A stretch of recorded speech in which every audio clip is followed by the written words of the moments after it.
Spanning the first year of the British Broadcasting Company.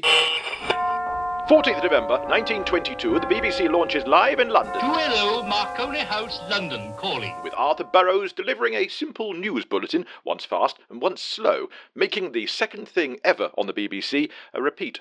15th November 1922, Manchester and Birmingham join the fun. Hello, this is 5IT. With election results, children's programmes and music. Across the next month, staff are hired, 4 at first, including Arthur Burrows, its first voice, as Director of Programmes. Cecil Lewis from Manchester 2ZY becomes his deputy, and John Reith becomes its first General Manager. The BBC was in the hands of the wireless trade. They had left me virtually full freedom of management. Christmas 1922 brings the BBC's first radio drama, as brought to life in 2025's Christmas radio play, The Truth About Phyllis Twigg. The British Broadcasting Company now presents our first wireless play, The Truth About Father Christmas, by Mrs. Phyllis M. Twigg, as told by the Fairy Dust Man. Once upon a time, there was a party.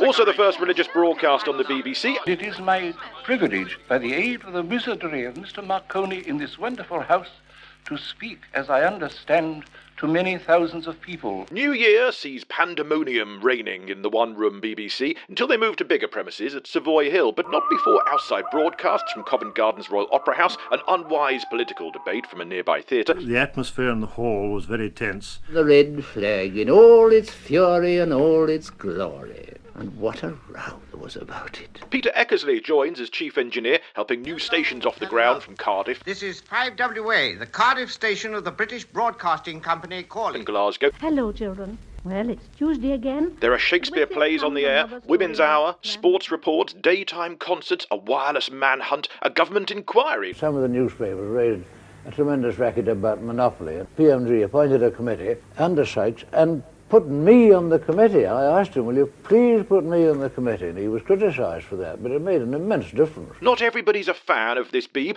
There's a press ban on listings, a theatre manager's ban on performers, but these just result in in-house listings in the Radio Times and more drama and variety in-house too. We in the BBC were opposed by almost every sort of opposition that you can imagine. There's an armistice broadcast, on-air film and music critics. This is 2LO calling.